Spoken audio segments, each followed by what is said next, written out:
ባለሀብቱ አቶ አለማየሁ ከተማ በኢ-ታማኝነት ምክንያት የሪል ስቴት ዘርፉ እየተጎዳ ነው አሉ። ይሄን ነበር እኮ እኛም የፈራ ነው። ለረጅም ጊዜ በታማኝነት በዚህ ኢንዱስትሪ ውስጥ የቆዩ እነ ሰንሻይን፣ እነ ጊፍት፣ እነ ሀያት ራሱ አለማየሁ ከተማ ሲዲሲን ያለማ ነው። እንግዲህ ሲዲሲ ያንን የመሰለ እንትን አንዲት ኮሽ ሳይል ያለሙ ባለሀብቶች፣ ካምፓኒዎች ይሄ ዘርፍ ይሄን ያህል ኢ-ታማኝነት ይሄን ያህል ሲያንገበግበው ለምን ዝም አሉ ነው። ተመልሰው ራሳቸውን ጭምር ነው የሚጎዳው።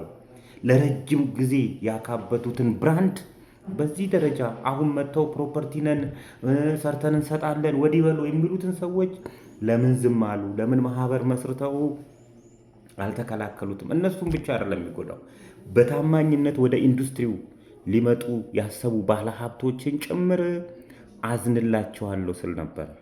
ይኸው ደረሰ። እነሱም ብቻ አይደለም፣ እነዚህ መኪና እናስመጣላችኋለን የሚሉ እነዚህ የህብረተሰብን ብር በመብላት የማይጠረቁ ሰዎች መብላታቸው ብቻ አይደለም ትልቁ ጉዳቱ።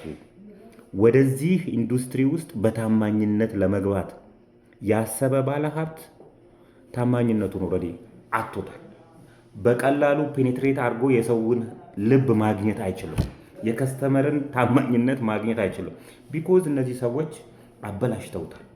እንግዲህ በአሁን ላይ በሪል ስቴት ዘርፉ ከፍተኛ የሆነ የመኒ ላውንደሪ የገንዘብ አጠባ ቦታ ሆኗል። የመኪና እናስመጣላችኋለን ገንዘብ አጠባ ነው እየተሰራ ያለው፣ አራጣ ነው እየተሰራበት ያለው። ኢንዱስትሪውም ይሄ ሪል ስቴቱም በዚህ ደረጃ ነው እንትን እያለ ያለው እየወረደ ያለው። ነገ ዜሮ ሊገባ ሁላ ይችላል። መንቃታችሁ ጥሩ ነው።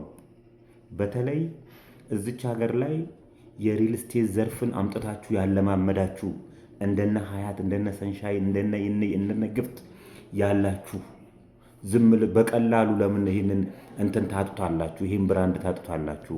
አሁንም በማህበር መደራጀታችሁ ቆንጆ ነው እና ጠንከራችሁ መቀጠል አለባችሁ፣ መውጣት አለባቸው ነው።